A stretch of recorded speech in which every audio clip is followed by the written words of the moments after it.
आनंद मोहन सिंह की कहानी बिहार की राजनीति और आपराधिक इतिहास का एक महत्वपूर्ण अध्याय है। यह कहानी शक्ति, जातीय दबदबे और राजनीति में अपराध के बढ़ते प्रभाव का प्रतीक है। आनंद मोहन का नाम 1990 के दशक में बिहार की राजनीति में उभरा और उनका दबदबा सहरसा, पूर्णिया और सीमांचल के क्षेत्रों में प्रमुख रूप से देखा गया। उनके जीवन की सबसे चर्चित घटना 1994 में एक IAS अधिकारी, जिलाधिकारी DMG कृष्णैया की हत्या है, जिसने उनकी छवि को विवादास्पद बना दिया। आनंद मोहन का जन्म 1956 में बिहार के गोपालगंज जिले में एक राजपूत परिवार में हुआ। उनके पिता का संबंध स्वतंत्रता संग्राम से था और परिवार में एक राजनीतिक और सामाजिक चेतना मौजूद थी।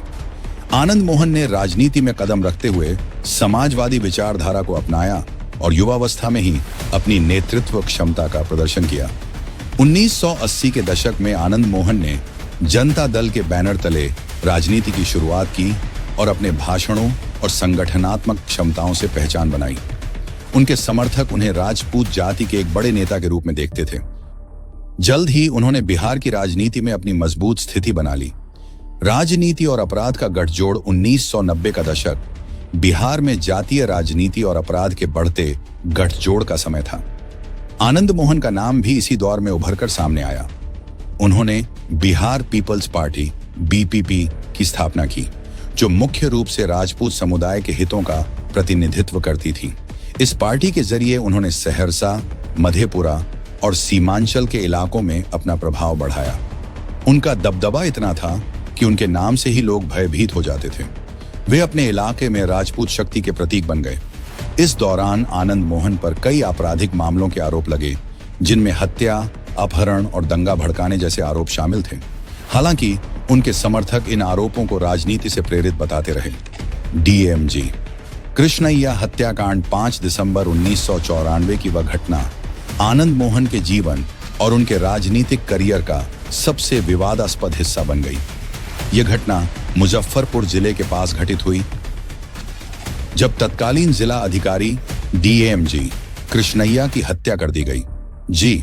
कृष्णैया एक ईमानदार और मेहनती IAS अधिकारी थे, जो आंध्र प्रदेश से ताल्लुक रखते थे। उस दिन मुजफ्फरपुर जिले में एक पूर्व विधायक छोटन शुक्ला के अंतिम संस्कार के दौरान, जो खुद एक आपराधिक पृष्ठभूमि के नेता थे, उनकी शव यात्रा में भारी भीड़ इकट्ठा हुई थी। आरोप है कि आनंद मोहन और उनके समर्थकों ने इस शव यात्रा को उग्र भीड़ में बदल दिया। जब DMG कृष्णैया अपनी गाड़ी से वहां से गुजर रहे थे, तो उग्र भीड़ ने उनकी गाड़ी को घेर लिया और उन पर हमला कर दिया। भीड़ ने न केवल उन्हें गाड़ी से बाहर खींचा, बल्कि उनकी हत्या कर दी। आरोप और सजा इस हत्याकांड ने पूरे देश को हिलाकर रख दिया। कृष्णैया की हत्या के मामले में आनंद मोहन को मुख्य आरोपी बनाया गया। यह आरोप लगाया गया कि उन्होंने भीड़ को भड़काया और हत्या में अपनी सक्रिय भागीदारी निभाई। 1997 में आनंद मोहन को इस मामले में दोषी करार दिया गया। उन्हें मौत की सजा सुनाई गई, जो बाद में उम्र कैद में बदल दी गई। इस सजा के बाद भी आनंद मोहन ने खुद को निर्दोष बताया और इसे एक राजनीतिक षड्यंत्र कहा। उनका दावा था कि वे हत्या में शामिल नहीं थे और उन पर लगाए गए आरोप गलत हैं। दबदबा और जेल से राजनीतिक सजा के बावजूद आनंद मोहन का राजनीतिक दबदबा कम नहीं हुआ।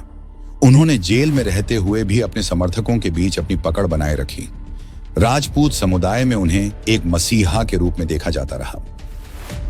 उनकी पत्नी लवली आनंद ने भी राजनीति में सक्रिय भूमिका निभाई और उनकी अनुपस्थिति में उनके राजनीतिक प्रभाव को बनाए रखने का प्रयास किया।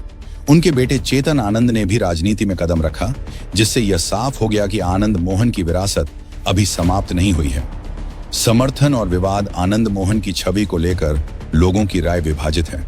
जहां एक तरफ उनके समर्थक उन्हें साहसी नेता और राजपूतों के गर्व के रूप में देखते हैं, वहीं दूसरी तरफ उनके विरोधी उन्हें बिहार में अपराध और जातीय हिंसा का प्रतीक मानते हैं। कृष्णैया की हत्या के मामले में उनके दोषी ठहराए जाने के बावजूद उनके समर्थकों का मानना है कि यह न्यायिक प्रक्रिया राजनीति से प्रेरित थी। हालांकि यह घटना बिहार की राजनीति में अपराध के बढ़ते प्रभाव की कड़वी सच्चाई को भी उजागर करती है। आनंद मोहन सिंह की कहानी बिहार की राजनीति, जातीय संघर्ष और आपराधिक पृष्ठभूमि की गहराई को समझने के लिए महत्वपूर्ण है। DMG कृष्णैया की हत्या ने न केवल उनके राजनीतिक करियर पर गहरा असर डाला, बल्कि बिहार में कानून और व्यवस्था की स्थिति पर भी गंभीर सवाल खड़े किए। आज भी आनंद मोहन का नाम बिहार की राजनीति और अपराध के इतिहास में एक विवादास्पद अध्याय के रूप में दर्ज है।